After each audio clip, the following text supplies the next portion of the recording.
अभी कल के असाइनमेंट में कोई डाउट कुछ ऐसा जो डिस्कस करना हो आपको?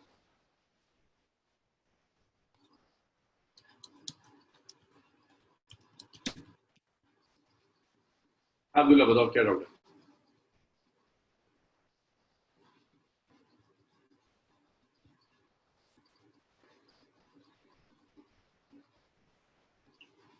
अनुभव आया अनम्यूटेड एवरीवन।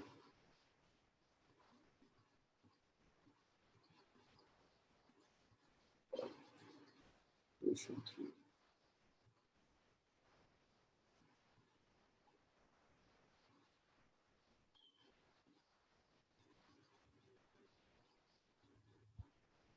ओके, किसी का कोई डाउट नहीं है, सिर्फ एक अब्दुल्ला का डाउट है ना, 3 और 4। So question number 3 is the moment of inertia of two rotating bodies are I and IB and their angular momentum are equal. Which one has greater kinetic energy?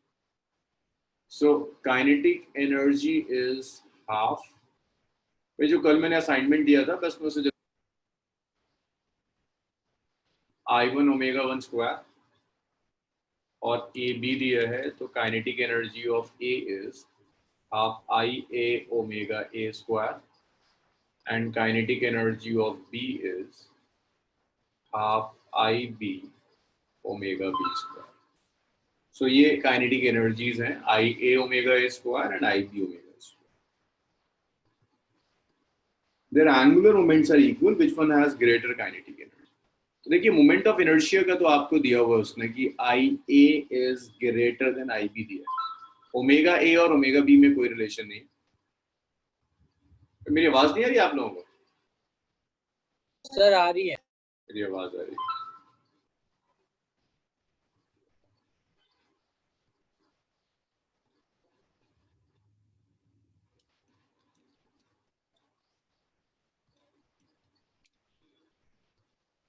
So IA is greater than IB। आपको बस ये compare करना है kinetic energies का ratio क्या होगा। So kinetic energies के ratio के लिए आपको पहले एंगुलर वेलोसिटी का कंपैरिजन होना चाहिए।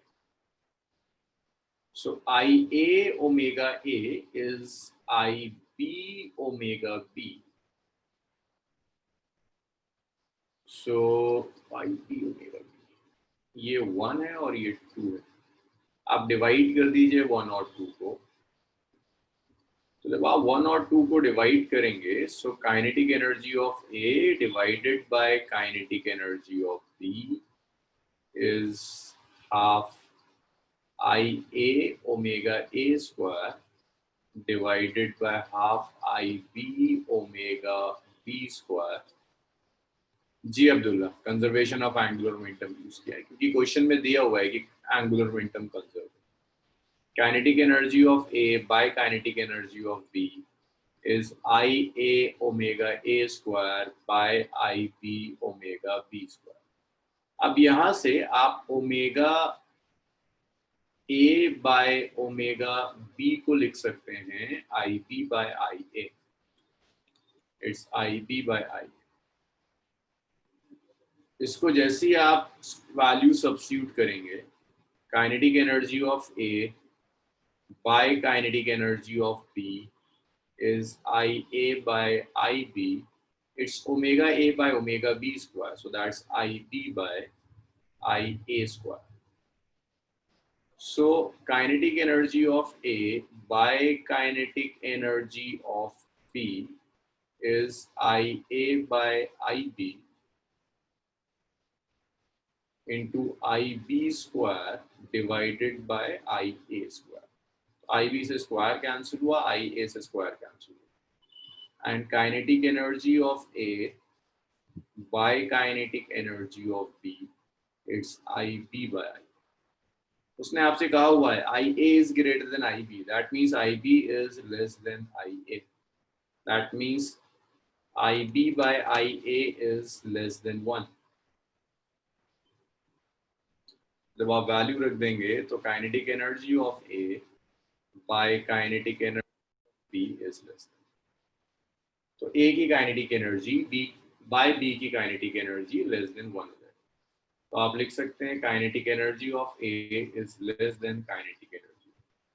A की काइनेटिक एनर्जी बी की काइनेटिक एनर्जी से कम हो। ये क्वेश्चन नंबर 3 था। सर चीज 4 में, हाँ बताइए। सर मुझे क्वेश्चन 6 में एक डाउट था। 6 में डाउट था, सर सॉरी। उसे हम इक्वेशन ऑफ एक्सेलरेशन से कर सकते हैं। Solid cylinder rolls up an inclined plane of angular inclination 30 degree at the bottom of the plane, the center of mass. इससे किससे इक्वेशंस है? यस सर, वो एक्सेलरेशन वाली v is equal to u plus at है। या एक second देखने दो कि यहाँ पर आपका अल्फा कांस्टेंट होना चाहिए। अगर अल्फा तो आप कर सकते हैं बिल्कुल। अगर आपका अल्फा कांस्टेंट आ रहा है, अल्फा कांस्टेंट है क्या? सर सेंटर ऑफ मास पे तो एक्सेलरेशन एक्ट करेगा ना। जस्ट अ सेकंड, एक बार क्वेश्चन देखिए ना। Plane of angle of inclination.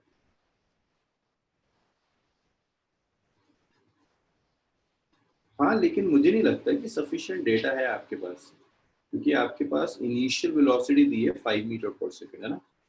आपको रेडियस भी नहीं दिया हुआ, तो आप एंगुलर तो निकाल ही नहीं सकते। एंगुलर एक्सेलरेशन में नहीं है, डिस्प्लेसमेंट भी नहीं है, तो मेरे सर ख्याल जी साइन थीटा ले सकते जी साइन थीटा अप्रोप्रिएट नहीं होगा। आपको पता नहीं है अभी कि है क्या, वो कैलकुलेट करके देखना होगा। जी साइन थीटा नहीं है सर, नहीं।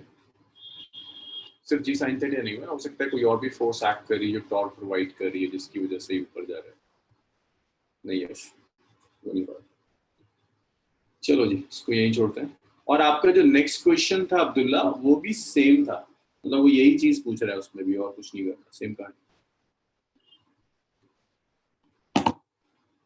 Okay, so the next is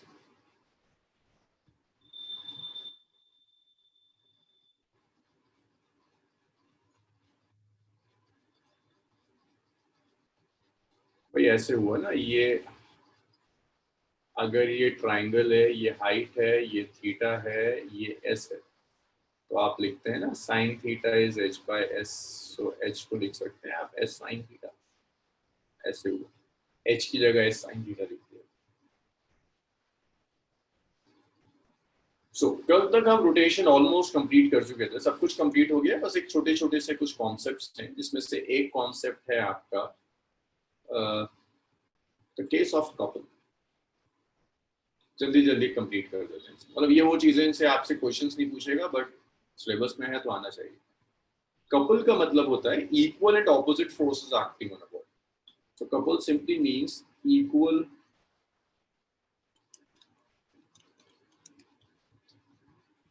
two equal and opposite forces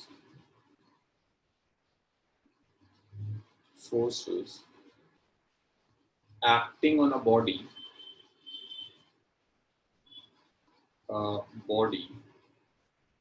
constitute a couple।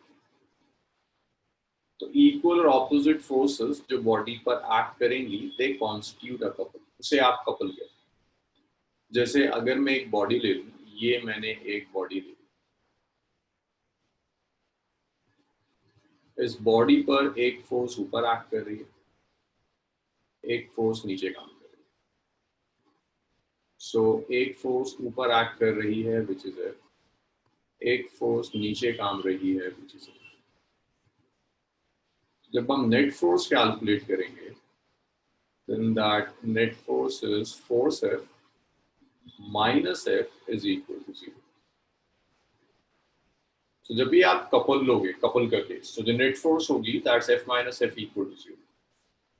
Couple के केस में कोई नेट फोर्स काम नहीं करती, एक टॉर्क एक्ट कर रही होती है जो उसे रोटेट करेगी। अब ये अगर इसे पॉइंट ए ले लूं, इसे मैं पॉइंट बी ले लूं, इन दोनों के बीच में जो परपेंडिकुलर डिस्टेंस है उसे मैं आर परपेंडिकुलर कहता हूँ। Here R perpendicular is perpendicular distance between line of action of force, एक फोर्स की ये लाइन है जिस लाइन के अलोंग फर्स्ट फोर्स एक्ट कर रही है, ये लाइन सेकंड फोर्स की, between line of action of force, line of action of force. तो दोनों फोर्सेस की लाइन ऑफ एक्शन के बीच का परपेंडिकुलर डिस्टेंसेस आर परपेंडिकुलर। तो यहाँ जो टॉर्क होगी, that torque is R perpendicular into it. तो कपल के केस में टॉर्क कैसे लेते, देखो आर परपेंडिकुलर कपल में और आर परपेंडिकुलर से पहले जो हमने टॉर्क का एक्सप्रेशन पढ़ा था, दोनों आर परपेंडिकुलर अलग है। पहले आर परपेंडिकुलर था ओरिजिन और जहां फोर्स अप्लाई कर रहे हो वहां तक परपेंडिकुलर। अब यहाँ आर परपेंडिकुलर है, दोनों फोर्सेस के बीच का जो परपेंडिकुलर डिस्टेंस है इसे कहते हैं line of action of force, line of action of force. तो बड़ी आसान सी कहानी है। कपल लाइक मैंने पेन लिया, कपल का एग्जांपल, ये पेन लिया, जितनी फोर्स में ऊपर अप्लाई कर रहा हूँ उतनी फोर्स नीचे अप्लाई कर रहा हूँ। पेन आगे पीछे कहीं नहीं जा रहा, that means net force over the pen is zero. But ये पेन रोटेट कर रहा है, रोटेट करने का मतलब है that's the simple case. So couple zero, एक नेट टॉर्क एक्ट करेगी जो इसे रोटेट करा, ये कपल के।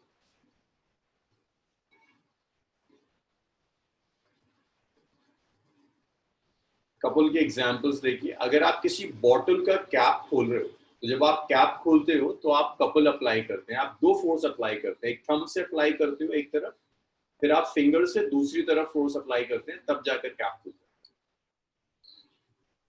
सर ऐसे रोटेशन में डिस्प्लेसमेंट का जीरो होना मतलब एफ नेट का जीरो होना जरूरी नहीं है ना? डिस्प्लेसमेंट का जीरो होना, और जैसे भी आपने एग्जांपल दिया ना कि पेन आप रोटेट कर रहे हो तो इसमें कहीं जा नहीं रही है बॉडी, वहीं अपनी क्या कहते हैं उसी एक्सिस पे है और रोटेट कर रही है, तो यहाँ पे आपने बोला कि एफ नेट जीरो है। हाँ, तो अगर सपोज आप उस पेन को किसी एक्सिस से मतलब उसके बीच में किसी एक्सिस से वहां पे मतलब लगा के आप सिंगल तरफ से आप फोर्स अप्लाई करते तब एफ नेट जीरो नहीं होती और डिस्प्लेस भी नहीं होती बॉडी। तब भी एफ नेट जीरो होती है। भाई एक बहुत सीधा रूल है जो न्यूटन फर्स्ट लॉ कहता है कि अगर फोर्स एक्ट करेगी तो बॉडी एक्सीलरेट होगी। सो अगर बॉडी कहीं अटैच्ड है, आपने जितनी फोर्स अप्लाई करी ना, उतनी फोर्स जिस एक्सिस पर अटैच है वो उतनी ही फोर्स ऑपोजिट डायरेक्शन में दे रहा होगा, इसीलिए बॉडी मूव नहीं करती। वरना अगर एक नेट फोर्स एक्ट कर दे, आपका बॉडी के ऊपर नेट फोर्स एक्ट कर रही है तो हर हाल में बॉडी मूव करेगी। एक ही इसमें सिचुएशन हो सकती है कि बॉडी में डिफॉर्मेशन हो जाए, दैट्स अ डिफरेंट इशू, लेकिन यहाँ हम डिफॉर्मेशन स्टडी नहीं कर रहे। आपने फोर्स अप्लाई करी, बॉडी मूव कर जाएगी, हर हाल में बॉडी एक्सेलरेट कर जाएगी। सर पर यहाँ पे कपल का दूसरा कंपोनेंट तो नहीं है ना, मतलब हम अप्लाई नहीं कर रहे ना? कौन सा कंपोनेंट, दूसरा कौन सा?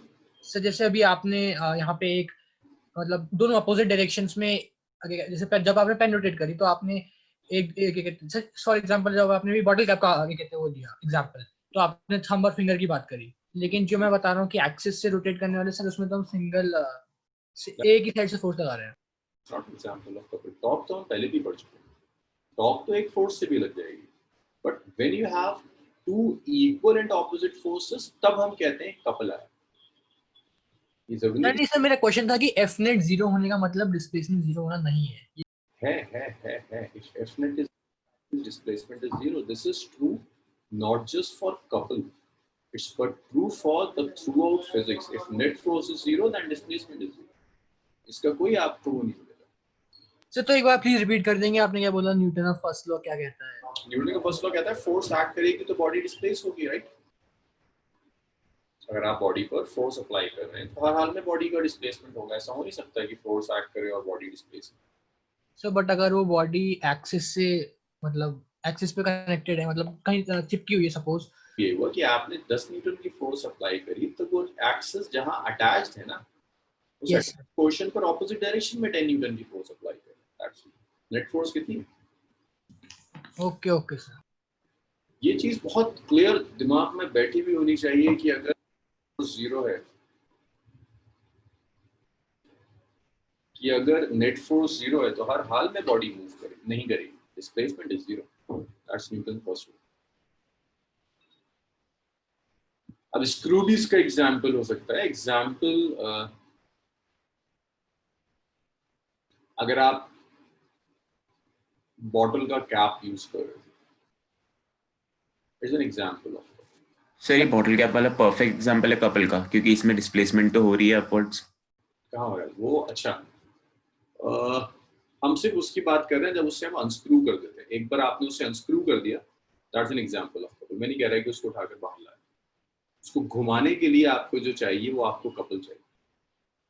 ये तुम ठीक कह रहे हो कि जब ऊपर ले जाएंगे तो डिस्प्लेस होगा, that's not exact case of couple. But जब उसको मैंने ऐसे रोटेट किया, सिर्फ वो जो रोटेशन दिया है आपने उसे अनस्क्रू करने के लिए, that is an example. Yes ना नो गौरव, आप जो दोनों कह सकते हैं, हाँ वो दोनों एग्जांपल्स है couple. So this is couple. Net force is 0 and torque will be r perpendicular into f naught. इसके बाद एक छोटा सा कॉन्सेप्ट और था जिसे हम कहते हैं centre of gravity. Center of gravity is the last topic of rotation. Then we'll do gravitation.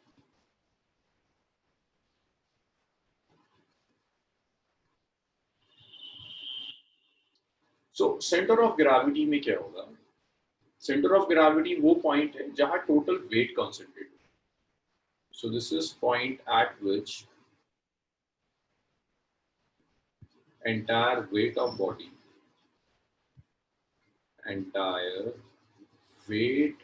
body is concentrated.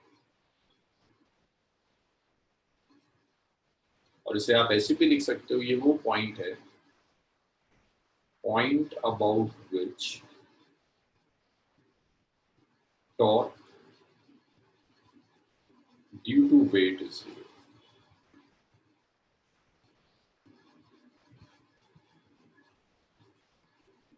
तो ये वो पॉइंट है जिस पॉइंट के अबाउट वेट की वजह से टॉर्क 0, उसे आप कहोगे सेंटर ऑफ ग्रेविटी। और ये वो पॉइंट है जहां एंटायर वेट बॉडी का कॉन्सेंट्रेटेड होता है, that's the name of centre, that's the centre of gravity. तो अगर आपने एक बॉडी ले ली, एक पॉइंट ले लिया जिस पॉइंट पर सारा का सारा वेट कॉन्सेंट्रेटेड, इस पॉइंट को आप कहोगे this point is known as centre of gravity. अच्छा, अब कुछ चीजें और है सेंटर ऑफ ग्रेविटी कि usually centre of gravity centre of mass के साथ कोइंसाइड कर जाता है। लेकिन अगर आपकी बॉडी बहुत बड़ी है तो मैं लिख रहा हूं फॉर नॉन अच्छा, यहां पर ना हम द टर्म्स यूज एक्सटेंडेबल और नॉन एक्सटेंडेबल।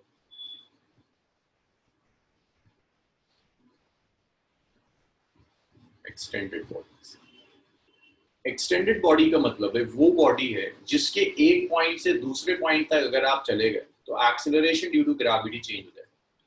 लाइक अगर आप माउंट एवरेस्ट ले लो तो माउंट एवरेस्ट के बेस पर और माउंट एवरेस्ट के टॉप पर एक्सेलरेशन ड्यू टू ग्रेविटी की वैल्यू 9.8 नहीं रहती, बेस पर 9 पॉइंट है, ऊपर जाते जाते कम हो जाए। ऐसी बॉडीज को आप एक्सटेंडेड बॉडी कहते हैं। Body over which value of acceleration due to gravity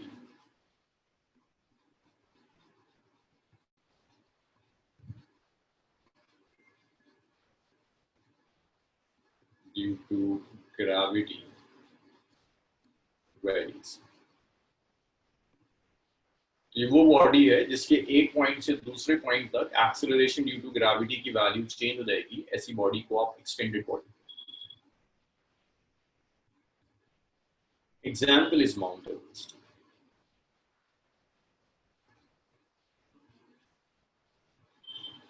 Non-extended body.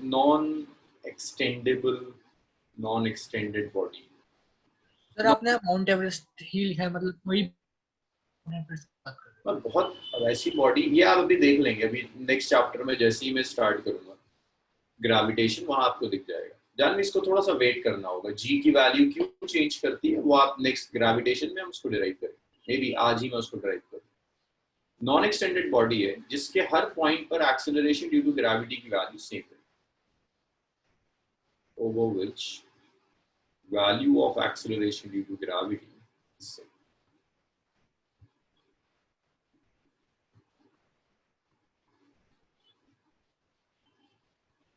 तो ये वो बॉडी है जिस बॉडी पर, पूरी बॉडी पर, throughout the body acceleration due to gravity की वैल्यू सेम रहेगी, उसे नॉन एक्सटेंडेड कहते हैं।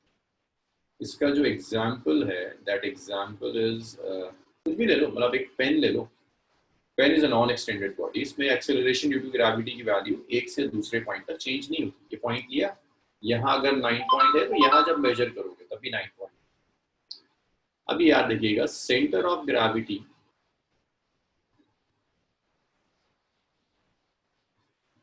of non-extended body coincide with center of mass. Center of mass. It's not true for extended bodies. बस ये इतना याद रखना है आपको और ये खत्म हो जाएगा। ये एक्सटेंडेड बॉडीज के लिए ट्रू नहीं होगा, ये ट्रू होगा सिर्फ और सिर्फ नॉन एक्सटेंडेड बॉडीज के। इसे लिख लीजिए, इसके बाद हम ग्रेविटेशन स्टार्ट करेंगे।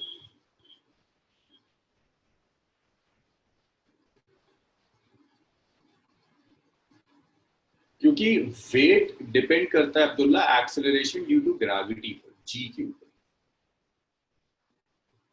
जी अगर वेरी करेगा तो आपका सेंटर ऑफ ग्रेविटी की पोजीशन, बट सेंटर ऑफ मास सिर्फ मास पर डिपेंड करता है, ज्योमेट्री पर डिपेंड करता है, वो मैटर नहीं करता। सर आपने क्या बोला, माउंट एवरेस्ट में हाइट के साथ ये क्या कहते हैं एक्सेलरेशन कम होती जाती है ना? क्यों होता है ये अभी थोड़ा सा पेशेंस रखो। सर एक क्वेश्चन था।